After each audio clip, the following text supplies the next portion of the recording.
Welcome to law ज्ञान Bharat channel. आज हम एक बहुत ही इम्पोर्टेंट और स्पेशल टॉपिक बात करेंगे। जनरली ये बहुत ही कन्फ्यूज़न रहता है। एक वर्ड है एविडेंस एक्ट में, अकॉम्प्लिस, और एक है को अक्यूज्ड, और एक है अप्रूवर।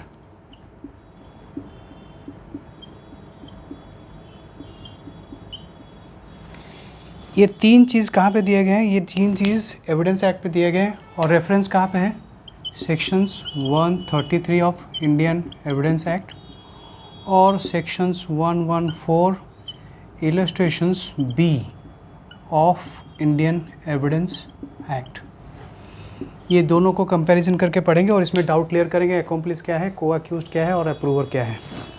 अकॉम्प्लिस जो वर्ड है ये एक लैटिन वर्ड से डिराइव हुआ है जिसको बोलते हैं पार्टिसिपेस क्रिमिनिस। मतलब क्रिमिनल एक्टिविटी में जिन लोगों ने पार्टिसिपेट किया है। तो जो लोग जो सारे लोग क्रिमिनल एक्टिविटी में पार्टिसिपेट किए उनको बोलते हैं अकॉम्प्लिस। अभी एक एग्जांपल के थ्रू में हम लोग ज़्यादा अच्छे से समझेंगे। सपोज़ एक मर्डर हुआ है, एक ऑफेंस मर्डर हुआ। मर्डर होने से पहले ए ने बी, सी और डी और ई, ए ने इन चारों को इंस्टिगेट किया, मतलब डायरेक्शंस दिया, जिसको आईपीसी में अबेटमेंट बोलते हैं, तो इसको अबेटर बोलते हैं। तो इसने इंस्टिगेट किया बी, सी, डी, ई को, या फिर डायरेक्शन दिया कि आप चारों जाओ और एफ का मर्डर करो। एग्जाम्पल ध्यान से समझना, क्योंकि इसी एग्जाम्पल के थ्रू हम लोग सारा चीज़ समझेंगे। ये अकॉम्प्लिस क्या है, को अक्यूज क्या है और अप्रूवर क्या है। तो ए ने इंस्टिगेट किया, तो ये ए हो गया इंस्टिगेटर या फिर अबेटर। बी, सी, डी, ई जो लोग सारे गए एफ को मारने, तो ये लोग सारे हैं ऑफेंडर, मतलब जिन्होंने मर्डर किया। अभी बी, सी, डी, ई ये क्या करते हैं, ये एफ के घर में गए। बी ने क्या किया, बी ने बोला ठीक है मैं कार चालू रखता हूँ, आप तीनों जाओ। बी क्या बोला, बी बोला मैं कार चालू रखता हूँ, आप लोग जल्दी जाओ, एफ को शूट करो और आओ। ठीक है। तो ए ने इंस्टिगेट किया, बी, सी, डी, ई चारों गए कहाँ पे, एफ के घर में। किस लिए गए, एफ को मारने गए। तो बी ने क्या किया, बी ने बोला ठीक है मैं कार चालू रखता हूँ, आप तीनों सी, डी, ई जाओ, एफ को मार के आओ, जल्दी से मार के आना। क्योंकि अगर कार चालू नहीं रखेंगे, अगर पुलिस आ जाएगी तो फिर हम लोग को भागना पड़ेगा, इसलिए मैं कार चालू रखता हूँ, आप लोग जल्दी से जाओ और काम ख़त्म करके आओ। अभी ये सी, डी, ई क्या किए, एफ के घर में घुसे, एफ को मारे, फिर कार में बैठे, फिर चले गए जेड के पास। ए ने अबेट किया, बोला इंस्टिगेट किया कि जाओ एफ को मारो, ये अबेटर बन गया। बी, सी, डी, ई ये चारों गए मारने। बी ने क्या किया, बोला कि मैं कार चालू रखता हूँ, आप लोग जाओ जल्दी से मार के आओ। ये सी, डी, ई गए, एफ के घर में घुसे, एफ को मारे, फिर कार में बैठे, जो बी ने कार चालू रखा था। फिर बी, सी, डी, ई ये चारों मिलके जेड के पास गए और छुप गए, क्योंकि ए ने बोला था काम ख़त्म होने के बाद भाई अंडरग्राउंड हो जाना। अगर पुलिस मामला वो आप लोग मूवीज़ में देखते हैं ना, मामला ठंडा होने तक अंडरग्राउंड रह जाओ। तो ये लोग क्या किए, जेड के पास गए छुपने। अभी हम लोग समझेंगे कि अकॉम्प्लिस कौन कौन है। ये सारे अकॉम्प्लिस हैं, ए, बी, सी, डी, ई और जेड, ये सारे अकॉम्प्लिस है। ए का क्या रोल है, ए है अबेटर और या फिर इंस्टिगेटर। तो मतलब अकॉम्प्लिस क्या क्या कवर करता है, एक तो अबेटर इंस्टिगेटर को कवर करता है। दो, जो लोग प्रिंसिपल ऑफेंडर हैं, बी, सी, डी, ई ये लोग गए चारों मिलके एफ को मारने गए, तो ये हुए बी, सी, डी, ई ये हुए प्रिंसिपल ऑफेंडर, मतलब जिन्होंने काम को अंजाम दिया। और एक 3 में है accessories. Accessories before crime, after crime. इस एग्जाम्पल में बी ने बोला कि मैं कार चालू रखता हूँ, ऑफेंड हुआ नहीं, बी बोला मैं कार चालू रखता हूँ, आप लोग जाओ मार के आओ। तो काम होने से पहले इन्होंने, बी ने असिस्ट किया सीडीओ को कि आप जाओ मर्डर करके आओ। तो ये है एसेसरीज, मतलब असिस्ट करना। ये मर्डर करने में असिस्ट किया before commission of the crime. ये कार ने चालू रखा और सीडीओ को बोला आप जाओ एफ को मार के आओ। तो ये है बिफोर कमीशन ऑफ क्राइम। कौन है? ये है बी। अभी आफ्टर कमीशन ऑफ क्राइम क्या है? क्राइम हो गया, मार दिए, फिर बी के कार में बैठ गए, फिर जेड के पास आ गए। तो बी का रोल क्या है? बी का रोल एसेसरीज है, बिफोर कमीशन क्राइम, कार को चालू रखा, फिर आफ्टर कमीशन ऑफ क्राइम, फिर कार में बैठे, फिर जेड के पास आए। तो बी का role before commission of crime था, फिर आफ्टर कमीशन ऑफ क्राइम भी बी का रोल है। तो ये एसेसरी मतलब ये बी ने बिफोर कमीशन ऑफ क्राइम में असिस्ट किया, फिर आफ्टर कमीशन ऑफ क्राइम में भी असिस्ट किया। अभी जेड का क्या रोल है? अभी ये क्राइम तो हो गया, मतलब मर्डर तो कर दिया, फिर बी को कार में बैठ गए, फिर जेड के पास चले गए। जेड ये चारों को, बी सी डी और ई, ये चारों को छुपा दिया अपने घर में जेड। तो जेड का क्या रोल है? After commission of crime. Crime होने के बाद कार में बैठ गए, जेड के घर में गए, तो आफ्टर कमीशन ऑफ क्राइम। तो मतलब अकॉम्प्लिस कौन कौन लोगों को कवर करता है? एक तो एबेटर, इस एग्जाम्पल में ए ने एबेटर मतलब इंस्टिगेट किया कि जाओ मर्डर करके आओ, ऑफेंस करके आओ। तो बी सी डी ई ये लोग चारों प्रिंसिपल ऑफेंडर है, मतलब जिन्होंने काम को अंजाम दिया। और इसमें थोड़ा सा एक डाइवर्शन है, बी ने ऑफेंडर भी है और एसेसरीज भी है। कैसे एसेसरीज? मतलब असिस्ट कैसे किया ना, कार को चालू रखा, फिर काम होने के बाद मतलब मर्डर होने के बाद फिर बी ने कार में बिठा के जेड के पास लेके गया और जेड ने उन चारों को छुपाया। तो बी है बिफोर कमीशन ऑफ क्राइम और आफ्टर कमीशन ऑफ क्राइम भी बी का रोल है, और जेड ने only after commission of crime का जेड का रोल है। तो एक्कॉम्प्लिस जो वर्ड है ये चारों लोगों को कवर करता है। अच्छा, एक्कॉम्प्लिस क्या एक कॉम्पिटेंट विटनेस है? हाँ, एक्कॉम्प्लिस कॉम्पिटेंट विटनेस है। ये एक्कॉम्प्लिस वर्ड में मतलब एक्कम्पनी करना। हम लोग इंग्लिश में पढ़ते हैं ना, चलो खाने चलते हैं, चलो मुझे थोड़ा कंपनी दे दो। तो ये क्राइम में जो कोई एक्कम्पनी करता है उसको एक्कम्प्लिस बोलते हैं। और इस एग्जाम्पल के थ्रू में हम लोग समझे कि एक्कम्प्लिस कौन कौन लोग होते हैं। एक तो एबेटर होता है, एक ऑफेंडर होता है और एक एसेसरीज होता है। एसेसरीज मतलब जो लोग क्राइम करने में असिस्ट करते हैं, before commission of crime, after commission of crime. अभी ये एक्कम्प्लिस बात समझ में आ गया क्या है एक्कम्प्लिस? अभी इसी एग्जाम्पल में हम लोग को अक्यूज और अप्रूवर भी समझ लेंगे, फिर बाद में हम लोग ये लॉ पॉइंट में 133 और 114 इलस्ट्रेशन बी में क्या कहता है उसको हम लोग जाएंगे। अच्छा, इसी चीज़ में अब क्या होता है, police B C D E इन चारों को कहीं से पता चलता है। एफ में सीसीटीवी कैमरा लगा था घर पे, उसमें पता चला कि ये सी डी ई आए थे क्राइम करने। कैसे पता चला? सीसीटीवी कैमरे से जो एफ के घर में लगा था वहाँ से पता चला कि सी डी ई एफ के घर में घुसे। तो पुलिस क्या की, पुलिस ने सी डी और ई को पकड़ लिया, उन पे मर्डर का चार्ज लगाया। जब मर्डर का चार्ज लगाया पुलिस ने तो ये बन गए को अक्यूज्ड। मतलब जो सी डी ई, अभी हम तीनों का बात कर रहे हैं, ए बी और एफ का बात, ए बी और जेड का बात नहीं किए हम लोग। तो ये सी डी ई जो है ये एक्कम्प्लिस कौन कौन बन गए? ए हुआ, बी हुआ, सी हुआ, डी हुआ, ई हुआ और जेड हुआ। ये सारे एक्कम्प्लिस हैं। इस एग्जाम्पल में समझ गया। अभी को अक्यूज़ क्या है? को अक्यूज़ मतलब जो लोग चार्ज हुए हैं, जिनके पर मर्डर का या फिर कोई ऑफेंस का चार्ज हुआ है, तो वो बन जाते हैं को अक्यूज्ड। मतलब जो सी डी ई ये तीनों अभी पकड़े गए हैं।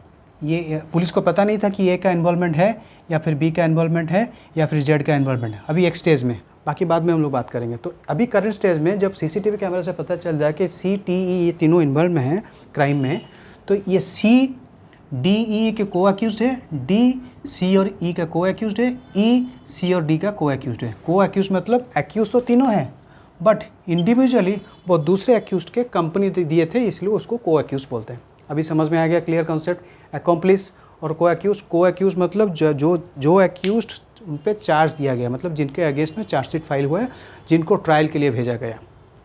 नाउ अप्रूवर जाने से पहले एक कॉन्सेप्ट समझ लेते हैं। ये इलस्ट्रेशन में इरेज कर देता हूँ। बाद में फिर इसको भी बात करेंगे।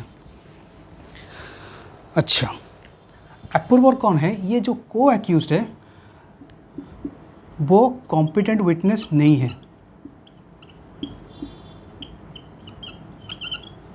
मतलब कॉम्पिटेंट विटनेस क्या है? जो सेक्शन 118 और 119 में बात करते हैं कि कॉम्पिटेंट विटनेस क्या है, वो हम अलग क्लास में बताएंगे। पहले ये समझ लेते हैं, अगर सी डी ई तीनों के ऊपर चार्ज हो गया, वो लोग जुडिशियल ट्रायल में हैं, और सी ने क्या किया, हम लोग मूवीज़ में देखे होंगे तो पुलिस क्या बोलता है कि एक काम करो, तुम सरकारी गवाह बन जाओ तो तुम्हारी कुछ सज़ा कम कर देंगे। बस यही है। जब सरकारी गवाह सपोज सी को पुलिस ने बोला कि तुम आओ डी और ई के अगेंस्ट में एविडेंस और या फिर विटनेस बनो, अगर सी बोलता है हाँ ठीक है मैं विटनेस बन जाऊंगा, तो उसके लिए एक फॉर्मेलिटीज़ होता है। फॉर्मेलिटी पूरा होने के बाद वो क्या होता है? अप्रूवर बनता है। समझ गए? को अक्यूज कौन है? जिनके अगेंस्ट में चार्ज फ्रेम हुआ है। अगर उनको फॉर्मेलिटी, जिसको बोलते हैं टेंडर पार्डन, पार्डन का मतलब क्या है? एक्सक्यूज़, माफ़ करना, तो माफ़ी दी जाती है। माफ़ी दी जाने की उसका एक फॉर्मेलिटी है। फॉर्मेलिटी क्या है? फॉर्मेलिटी उसको सेक्शन 306 सीआरपीसी में मेंशन किया गया। मतलब पहले को अक्यूज़ को अप्रूवर मतलब सरकारी गवाह, गवर्नमेंट विटनेस, क्यों ना, इसके ऊपर जो चार्जेस है उसको पहले डिस्चार्ज की जाएगी। इसके ऊपर पहले सी डी ई, सी को बोला गया कि आप सरकारी गवाह बन जाओ, डी और ई के खिलाफ आप गवाही दे दो। क्या गवाही दोगे? ना हम तीनों मिलके गए थे एफ का मर्डर करने के लिए, जो इलस्ट्रेशन मैंने पहले बताया था। तो ये अगर सरकारी गवाह बनने के लिए, जिसको हम अप्रूवर बोलते हैं, उसको बनने के लिए एक फॉर्मेलिटी है। फॉर्मेलिटी क्या है? Tender pardon. पार्डन का मतलब एक्सक्यूज़ देना। उसको एक्सक्यूज़ कैसे दिया जाता है? ना पहले एक्सक्यूज़ देंगे, उसके ऊपर जो भी प्रोसिक्यूशंस हैं वो विड्रॉ किए जाएंगे। जो भी प्रोसिक्यूशंस हैं उस पे ऊपर विड्रॉ की जाएगी, फिर उसको फॉर्मली डिस्चार्ज किया जाएगा। फॉर्मली डिस्चार्ज किया जाएगा। कौन से सेक्शन में? 321 सीआरपीसी में। टेंडर पार्डन में कहाँ पे दिया गया? 306 में।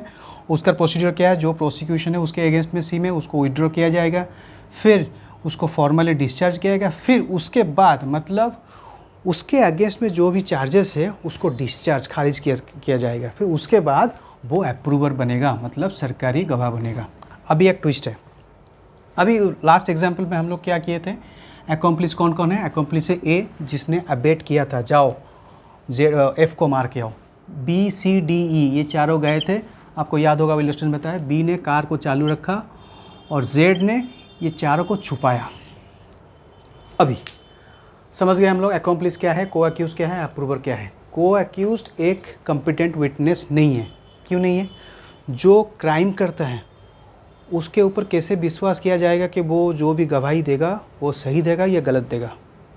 इसीलिए 133 ऑफ इंडियन एविडेंस एक्ट बोलता है। इसमें और एक है, सेक्शन 10 भी है इंडियन एविडेंस एक्ट। सेक्शन 10 ये कहता है अगर को अक्यूज्ड डी सी अगर को अक्यूज्ड हुआ या फिर डी, ये सारे ये भी को, सी भी को अक्यूज्ड है, डी भी को अक्यूज्ड है, ई भी को अक्यूज्ड है, ये सारे जॉइंट ट्रायल में हैं।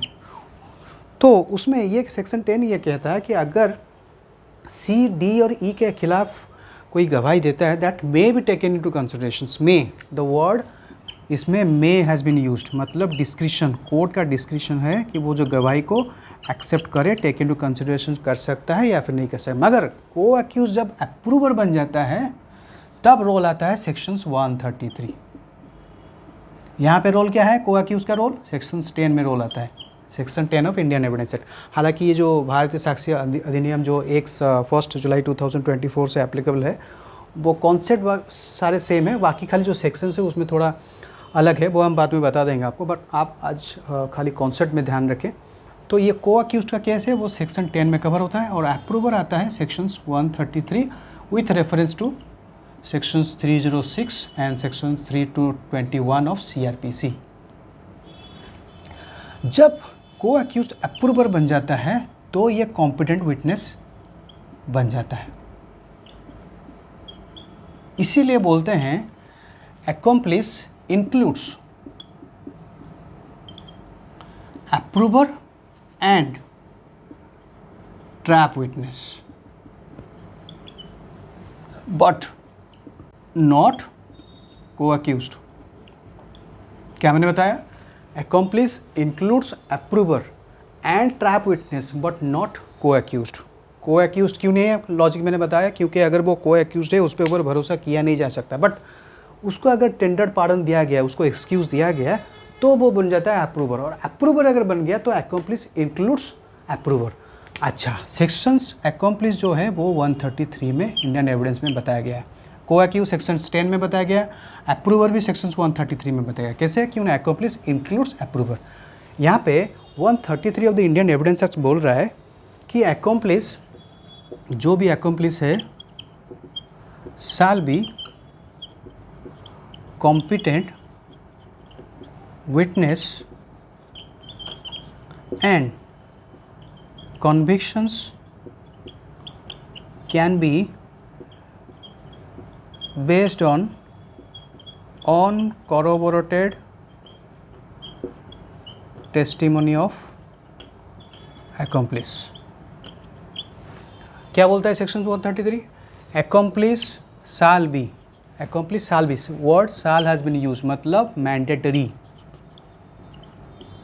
अगर मे वर्ड यूज़ होता, जैसे कि सेक्शन 10 में वर्ड मे वर्ड यूज़ है, उसमें डिस्क्रिशनरी है, अगर साल ये वर्ड यूज़ है तो मैंडेटरी। तो accomplice shall be competent witness, मतलब वो एक competent witness है, and convictions can be based on uncorroborated testimony of accomplice। uncorroborated मतलब uncorroborated testimony of accomplice मतलब जो टेस्टिमनी है, मतलब जो गवाही है, उसको corroborations नहीं किया गया है। अभी वर्ड corroborations वो हम लोग सेक्शंस 156 और 157 of the Indian evidence act में वो पढ़ेंगे, वो एक सेपरेट क्लास में बताएंगे। बट corroborations मतलब सिंपली ये है कि अगर कोई एविडेंस है, वो एविडेंस को सपोर्ट करने के लिए कोई दूसरा एविडेंस हम लोग लेते हैं, क्योंकि जो भी हम लोग अगर जो भी प्रोसेस है ट्रायल में, बिना corroborations के हम लोग कोई भी ट्रायल में कन्विक्शंस नहीं करते हैं। तो उसमें क्या होता है, वो हम लोग corroborations का डिटेल्स 156 157 में हम लोग बात करेंगे।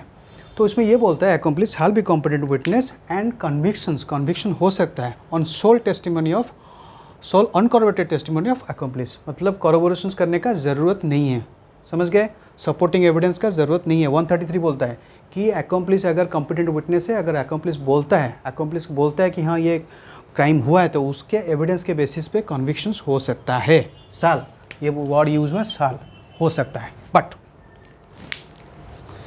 बट ट्विस्ट पॉइंट ये है, ये मैं इरेज कर दे रहा हूँ, ट्विस्ट है वो सेक्शंस 114 इलस्ट्रेशन बी। इसने कहा, 133 ने कहा कि जो accomplice है वो कॉम्पिटेंट विटनेस है, और उसके गवाही के द्वारा तो ये जो भी कन्विक्शंस हो सकता है। बट सेक्शन 114 इलस्ट्रेशन बी ये कहता है कि कोर्ट में presume that, presumption, court may presume that an accomplice is unworthy of credit unless corroborated। Sections 133 क्या बोलता है? साल, accomplice shall be competent witness। But इसमें 114 इलस्ट्रेशन बी में क्या किया गया कि कोर्ट में प्रिज्यूम, कोर्ट ये प्रिज्यूम कर सकता है कि जो accomplice है, अगर उसका corroborations नहीं हुआ, उसका सपोर्टिंग एविडेंस हम लोग नहीं दिए, तो वो अनवर्दी ऑफ क्रेडिट, उस पर हम लोग कोई एक्शंस नहीं लेना चाहिए। It is unsafe to act upon the uncorroborated testimony of an accomplice। इसमें अभी ये बोलता है कि ये कॉम्पिटेंट विटनेस है, बट अगर ये 114 इलस्ट्रेशन उसका अपोजिट बोलता है, तो क्या करें? ये जो 133 है, ये है रूल ऑफ लॉ, बट ये जो सेक्शंस 114 इलस्ट्रेशन बी है, ये है रूल ऑफ प्रूडेंस। मतलब प्रूडेंस मतलब प्रैक्टिस, मतलब प्रैक्टिकली क्या होता है, ये है कानून, ये नियम बोल दिया कि अगर accomplice कुछ बोलता है तो उसके ऊपर हम लोग एक्शंस ले सकते हैं, कन्विक्शन कर सकते हैं। बट उसका रूल ऑफ प्रैक्टिस में क्या होता है? रूल ऑफ प्रैक्टिस मतलब उसका corroboration होना जरूरी है, सपोर्टिंग एविडेंस लेना जरूरी है। सिर्फ accomplice के एविडेंस के बेसिस पे कन्विक्शंस करना अनसेफ है। मतलब कोई अगर मासूम व्यक्ति के ऊपर भी वो सज़ा हो जाए, इसलिए उसको बचाने के लिए कोरोबरेशन मतलब सपोर्टिंग एविडेंस होना ज़रूरी है। अभी ये रूल ऑफ लॉ है, ये रूल ऑफ प्रैक्टिस है, मतलब जो प्रैक्टिकल है। तो बहुत सारे सुप्रीम कोर्ट जजमेंट है जिसमें ये डिसाइड किया गया कि it is unsafe to convict on sole testimony of accomplice, sole uncorroborated testimony, मतलब उसका कॉरोबोरेशन नहीं किया गया। मतलब अभी एग्जाम्पल में आ जाते हैं, ये कॉन्सेप्ट क्लियर हो जाएगा। A B C D E Z ये सारे accomplice हैं। इसमें C D E को पुलिस ने पकड़ लिया था, तो C D E बन गए को अक्यूज्ड, और C ने बोला मैं सरकारी गवाही बन जाऊंगा, तो D और E के अगेंस्ट मैं गवाही दूंगा, इसलिए उसको टेंडर ऑफ पार्डन दिया गया सेक्शन 306 और 321 में फॉर्मली डिस्चार्ज किया, तो वो बन गया अप्रूवर। और एक्कम्प्लिस इंक्लूड्स, लॉ ये बोलता है जो एक्कम्प्लिस है उसको approver includes approver and trap witness. अभी ट्रैप विटनेस क्या है? अभी सपोज फॉर एग्जांपल, अभी ट्रैप विटनेस क्या है? ट्रैप मतलब जो जाल बिछाते हैं उसको बोलते हैं ट्रैप। ट्रैप क्या है? सपोज पुलिस को पहले पता चला कि ये जो ए बी सी डी हैं, ये लोग कुछ क्राइम करने वाले हैं, तो पुलिस ने क्या किया, ई को, आपने मूवीज़ में देखा होगा कि एक पुलिस का इन्फॉर्मर होता है जो कि गुंडे लोगों के साथ काम करता है for the purpose of collection of evidence. वो सारा जो क्रिमिनल लोगों का जो इंफॉर्मेशन वो पुलिस को देता है। तो ई यहाँ पे अगर पुलिस ने ई को भेजा एक गुंडा बन के कि आप जाओ ए बी सी डी के साथ मिलो और उनका सारा इंफॉर्मेशन हमको पास करो, तो ये जो ई है ये पुलिस का आदमी है। कौन है? ई पुलिस का आदमी है। तो पुलिस का आदमी मतलब ट्रैप, ये है ट्रैप, इसको बोलते हैं ट्रैप विटनेस। तो समझ गए, accomplish includes approver and trap witness. Now तो समझ गए हम लोग रूल ऑफ लॉ क्या बोलता है। रूल ऑफ लॉ बोलता है कि जो भी अकॉम्प्लिस अगर जो भी एविडेंस देता है तो उसके बेसिस पे हम लोग कन्विक्शन कर सकते हैं। मतलब रूल ऑफ प्रैक्टिस मतलब प्रैक्टिकली क्या होता है कि हम लोग विदाउट कोरोबोरेशंस हम लोग कन्विक्शंस नहीं कर सकते हैं। नाउ अकॉम्प्लिस का उसका एग्जाम्पल में हम लोग और जो डाउट है वो उसको क्लियर करेंगे।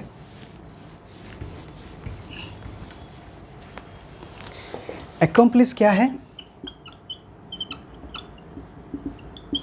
कॉम्पिटेंट विटनेस है। इस केस में मैंने बताया था ट्रैप विटनेस जो कि ई है।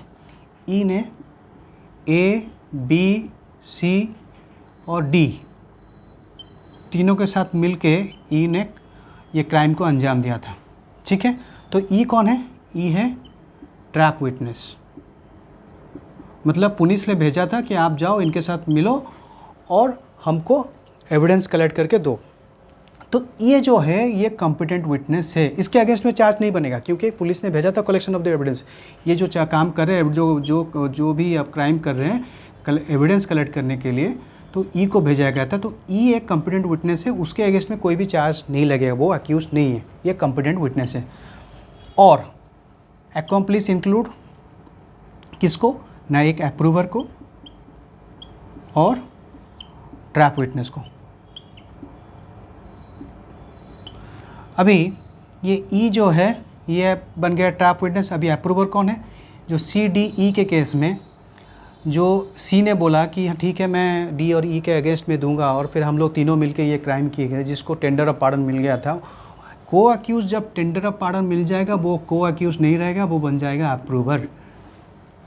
अगर अक्यूज्ड रहेगा तो वो अप्रूवर नहीं बनेगा, उसके ऊपर तो मतलब भरोसा नहीं है, वो कुछ भी झूठ बोल सकते हैं। तो उसके लिए पहले उसको एक्सक्यूज़ दिया जाता है जिसको बोलते हैं टेंडर ऑफ पार्डन, फिर वो अप्रूवर के कैरेक्टर में आता है। तो 3 कैरेक्टर है, अकम्प्लिस, को अक्यूज्ड और अप्रूवर। को अक्यूज्ड का जब जिनके ऊपर चार्ज है और वो सेक्शन 10 में डील किया गया है, अकम्प्लिस सेक्शंस 133 और सेक्शंस 114 इलस्ट्रेशन बी में, और ये अप्रूवर भी सेक्शंस 133 में दिया गया। अभी ये ट्रैप विटनेस क्लियर हो गया, ई बन गया ट्रैप विटनेस। अभी अप्रूवर कौन है? सी है, जिसने गवर्नमेंट ये अप्रूवर कौन है? ना गवर्नमेंट विटनेस है,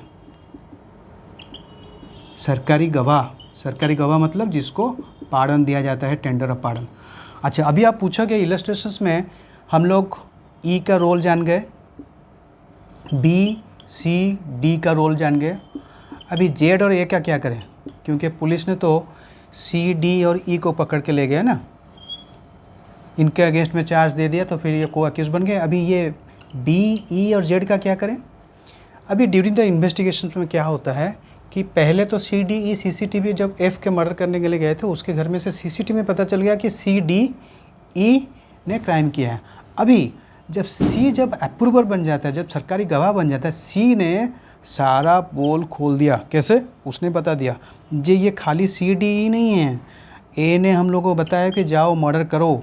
फिर हम लोग बी, सी, डी और ई चारों मिलके गए थे, फिर मर्डर किए। किसका? ना एफ़ का मर्डर करने के बाद फिर हम लोग क्या किए? जेड के पास गए थे। तो मतलब ये ए हुआ अबेटर, ये बी, सी, डी, ई ये सारों मिलके काम किए हैं, और जेड ने क्या हुआ? इनको असिस्ट किया छुपने के लिए मर्डर होने के बाद। तो अभी क्या होगा? ये सारे जो है ए, बी, सी, डी, ई, जेड, ई तो ट्रैप विटनेस है, मतलब वो पुलिस का आदमी है, तो उसके ऊपर कोई चार्ज नहीं बनेगा, क्योंकि वो इंटेंशनली भेजा गया था उनके पास उनके साथ जाके मिल के काम करने के लिए for the purpose of collection of evidence, जो कि खबरी है, पुलिस का खबरी है, तो उसके ऊपर कोई चार्ज नहीं लगेगा। तो सी जब अप्रूवर बन जाता है, अप्रूवर बनने के बाद वो सारा इंफॉर्मेशंस कोर्ट को बताता है। क्या बताता है? कि ए भी इन्वॉल्वमेंट है और बी भी इन्वॉल्वमेंट है, मैं खुद जो अप्रूवर बन गया हूँ मैं भी इन्वॉल्वमेंट था, और डी भी था, और ई भी था, और जेड भी था। अभी ये चारों के ऊपर एक्सेप्ट सी को छोड़ के, क्योंकि सी ने अप्रूवर बन गया, सरकारी गवाह बन गया, तो इनके ऊपर अभी पूरा ट्रायल बनेगा। हाँ, ई भी छोड़ देंगे, तो किसके ऊपर ट्रायल चलेगा? ए जो कि अबेटर है, बाकी बी भी एसेसरीज है। अच्छा, सी के ऊपर नहीं चलेगा क्योंकि सी अप्रूवर बन गया, और ई के ऊपर नहीं चलेगा क्योंकि वो ट्रैप विटनेस था, पुलिस का आदमी था जो कलेक्शन ऑफ एविडेंस में हेल्प कर रहा था। इनको छोड़ दिया जाएगा। बाकी ए, बी, डी, ई, डी, ई को भी नहीं छोड़ दिया जाएगा। फिर और जेड, ए, बी, जेड, डी और जेड, इन चारों के खिलाफ वो केस अभी चलेगा ट्रायल में। फिर कोर्ट के अगेंस्ट में, कोर्ट में वो लोग ट्रायल होगा एफ़ के मर्डर के खिलाफ। अभी समझ गए हम लोग इस इलस्ट्रेशन में ए, बी, सी, डी एक रोल क्या है, अकॉम्प्लिस क्या है, को अक्यूज़ क्या है, अप्रूवर क्या है।